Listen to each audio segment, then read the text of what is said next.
ധനമന്ത്രി നിർമ്മല സീതാരാമൻ 2024-25 സാമ്പത്തിക വർഷത്തെ കേന്ദ്ര ബജറ്റ് അവതരിപ്പിച്ചു. മുൻവർഷങ്ങളിലേതുപോലെ തന്നെ ഇടുക്കിക്ക് നിരാശ സമ്മാനിച്ചുകൊണ്ടാണ് ബജറ്റ് പ്രഖ്യാപനങ്ങൾ ഉണ്ടായത്.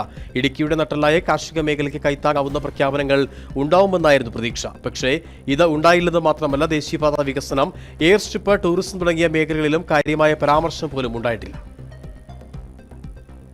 ഇത്തവണത്തെ കേന്ദ്ര ബഡ്ജറ്റിൽ വലിയ പ്രതീക്ഷയായിരുന്നു ജില്ലയ്ക്കുണ്ടായിരുന്നത്. പ്രത്യേകിച്ച് ഏലം മേഖലയ്ക്കുണ്ടായ കനത്ത നാശനഷ്ടത്തിന് കൈത്താങ്ങാകുമെന്നായിരുന്നു പ്രതീക്ഷ. കഴിഞ്ഞ വേനലിലും ഇപ്പോഴുണ്ടായ കാലവർഷത്തിലും വ്യാപകമായാണ് ഏലം കൃഷി നശിച്ചത്. 60% ഏലം കൃഷി നശിച്ചതായാണ് കൃഷിവകുപ്പിന്റെ കണക്ക്. സ്പൈസസ് ബോർഡ് യാതൊരുവിധ സഹായവും കർഷകർക്ക് നൽകാത്ത സാഹചര്യത്തിൽ കേന്ദ്ര ബഡ്ജറ്റിൽ ഏതെങ്കിലും തരത്തിലുള്ള കൈത്താങ്ങാവുമെന്ന പ്രഖ്യാപനം ഉണ്ടാകുമെന്നായിരുന്നു പ്രതീക്ഷ. എന്നാൽ അതും അസ്ഥാനത്തായി. കാർഷിക മേഖലയിൽ നേരിടുന്ന വലിയതായ പ്രതിസന്ധിയാണ് ഇപ്പോൾ അനുഭവിക്കുന്നത്. ഇടുക്കി ജില്ലയെ സംബന്ധിച്ചിടത്തോളം ഇടുക്കി ജില്ലയുടെ നിലനിൽപ്പ് തന്നെ ഏലം കൃഷിയെ ആശ്രയിച്ചുണ്ട്.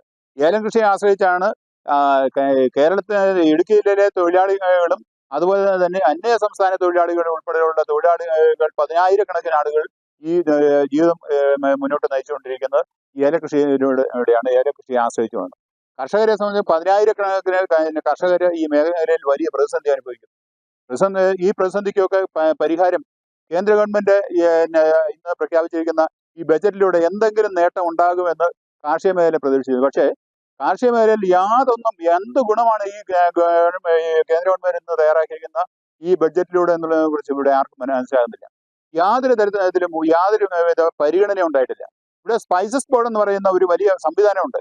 ഈ സംവിധാനം ഇന്നലെ വലിയ നേട്ടങ്ങൾ ഉണ്ടാക്കിയിരുന്നെങ്കിൽ ഇന്ന് സ്പൈസസ് ബോർഡിലൂടെ കുറെ ആളുകൾക്ക് ശമ്പളം കൊടുക്കുന്ന ഒരു സംവിധാനമായിട്ട് മാത്രം മാറിയെങ്കിൽ, അതല്ലാതെ കർഷകനെ സംബന്ധിച്ച് പറയുമ്പോൾ കാർഷിക മേഖലയ്ക്ക് വേണ്ട യാതൊരു നേട്ടം ഉണ്ടാക്കുന്നില്ല. സബ്സിഡി അത് കുരുമുളക് കൃഷിക്കാണെങ്കിലും ശരി, ഇഞ്ചി കൃഷിക്കാണെങ്കിലും അതുപോലെ തന്നെ ഏലകൃഷിക്കൊക്കെ വലിയതായ സ്കീമുണ്ട്.